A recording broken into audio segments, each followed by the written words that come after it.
right, let's talk about something really important. Let's talk about stored energy. All right, where you store your energy is everything. If you store your energy, where you store your energy, when you store your energy, all of this is very, very important. Let me tell you why.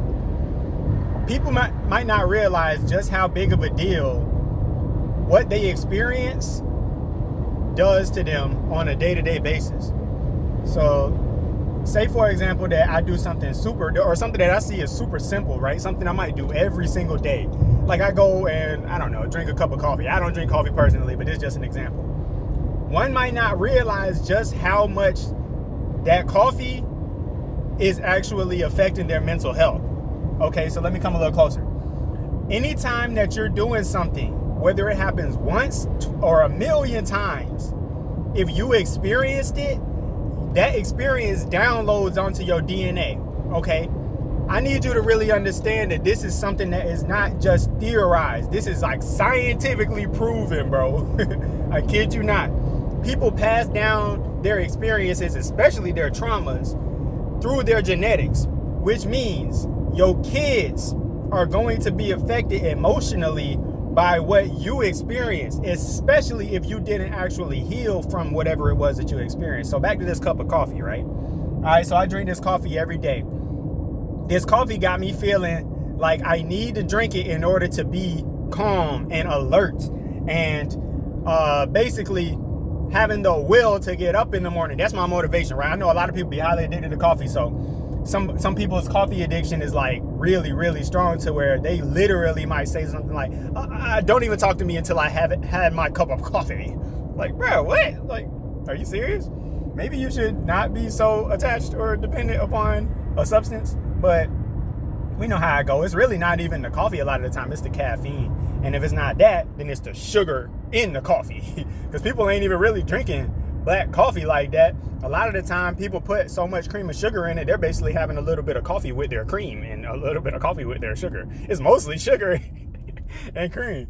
But anyway, so this is what I'm telling you. If you don't recognize just how big of a deal certain things are to you, aka how things affect you emotionally, energetically, and stuff like that, then you're not going to recognize just how big of a deal something is affecting you to the point in which it's actually changing the perspective you have on the world, okay? Because if you start looking at things from the point of view that you have based off of you having a bias, which you're naturally going to do because we all have an ego here. That's our defense mechanism. But if you don't put your ego in check ever, and you very easily become dependent upon certain things in order to feel a certain type of comfort, if you're not okay with putting yourself in levels of discomfort in order to get to the next level of comfort, aka growth, because everybody knows growth comes with discomfort, right? So if you're not willing to do these things, you just got to know you're not doing your predecessors or post-cessors. What's the word, man? The people who come after you, the next generation, your heirs, they are not gonna be as strong as they could have been if you would have been critical on yourself and actually taking things for what they were, being honest with yourself, like, hey, bro, I need to chill with that junk. Like, whatever it is, habits you got, you need to be like, hey, this ain't no good for me if it's a bad habit. And whatever good habits you got to be like, look, I got to make sure that I stay on this because it's doing good for me and my family. You can't think so selfishly thinking that it's not affecting you. If you smoke cigarettes every day, every other day, consistently, you can't think that it's just affecting your body. It's deeper than that. I promise you it's deeper than that, bro. This is going down into your blood. And everybody says all the time, bloodline, which means it travels, right? Lines don't stay in one spot. That's a point. A point is sitting stationary. A line travels. It covers ground. This is something that's so important, and I think most people wouldn't even really be able to wrap their mind around just how big of a deal it is, that you owe it to your heirs and your kids' kids to make sure you take good care of yourself. I'm talking way further than just having a good diet and making sure that you meditate. No, bro. You have to genuinely heal from your traumas, because like I said, if you don't and you mess around and have kids, you're gonna pass down that traumatic energy to them. This is just simple truth, whether you know it or not, whether you know it works like this or not. But let me come a little closer. You heard of things being hereditary before. I'm sure you have. I'm sure you heard of people saying stuff like, oh yeah, I get that from my dad's side of the family. I get that from my mom's side of the family. Bro, that's every experience you have in this world. I kid you not. So anytime that you do something, whether you smoke weed a lot, whether you like to have sex with random people, whether you, bro, it don't matter what it is. If you like cars, bro, you got that from somebody who came before you, and you're passing it down to somebody else. Now let's talk about the trauma part, because we know on this channel we be talking about chakras and meditation and spirituality and stuff like that. Okay, let's talk about this. You store this energy in certain chakras depending on what it is that you feel and what you experience, okay? Mind you, this is good or bad. Good and bad experiences, you store it inside your chakras, okay? I'm talking about chakras are energy centers in your body. And it's really a mental thing, but you know, in your body, just for the sake of being able to give you a three-dimensional example. So if you got sexual trauma, it's gonna store itself in your sacral chakra, which is basically beneath your belly button, around your genitalia, the base of your spine, okay? This is just simple truth. I kid you not, bro. You store this energy there. You ever notice when you notice certain things happen and it trigger your subconscious from like a trauma that you had? You can feel it in your heart. You can feel it in your gut. You can feel it in, bro, I know you know what I'm talking about. This is something that people don't pay enough attention to. People have gut feelings. They talk about a gut feeling. They feel like, they say something like, it's weighing on my heart.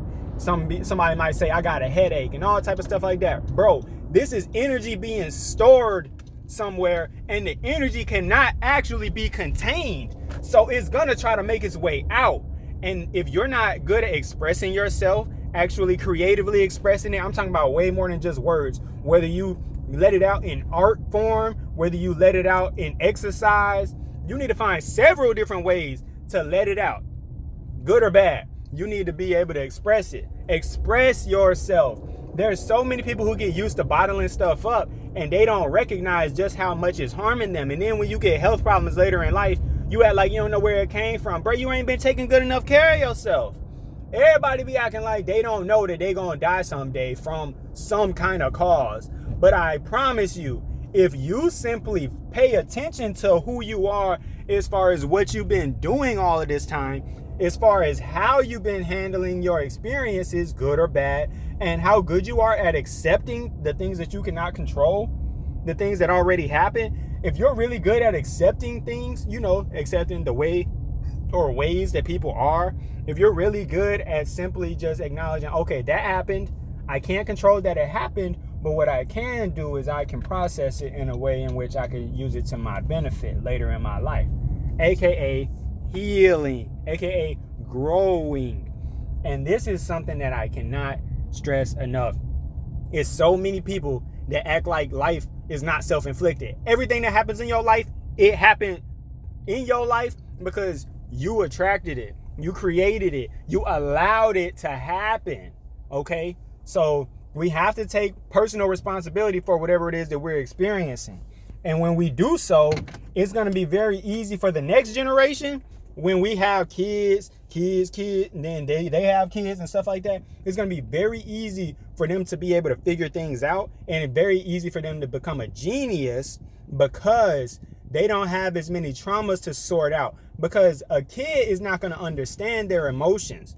And if a kid don't understand their emotions and they're not even being raised by somebody or being taught by somebody who knows how to process their own emotions, then what you think gonna happen? It's just gonna repeat the cycle because nobody broke the problem. So if a kid end up coming through this world, right? They come into this world through toxic parents. People usually end up having that same trait of being a toxic parent later in life as a parent.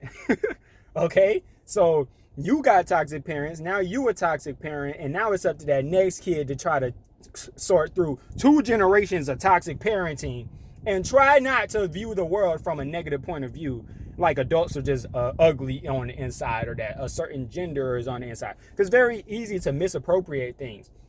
If all of the freaking men you seen in your life wasn't shit, you gonna think all men ain't shit, right? It's just natural. You think it's a pattern.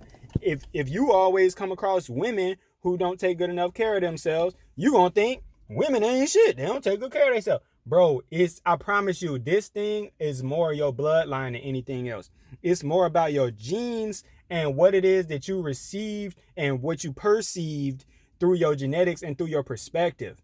And when you really are self-critical in the ways that are helpful, you're going to be the difference maker in your generation, in your family's bloodline, in your family's generation. Yeah, you're going to be seen as different. You're going to be seen as a black sheep and all that stuff. But the next generations will definitely remember you and respect you. And you're not going to be very easily forgotten because you're going to make a difference. And that's what we do it for. We do this to make sure that the next generation comes out smarter than us, more abundant than us, better at balancing their lives and their emotions and the material world with the spiritual world and all that stuff. That's what this is about. Getting to know oneself, knowledge of self. And if you're not honest with yourself enough about what you suck at and what you're good at and what you need to do better at and stuff like that, then you're really not doing anybody any favors, sweeping your flaws under the rug and not acknowledging them and actually doing better with them. It's a maturity thing. Till next time.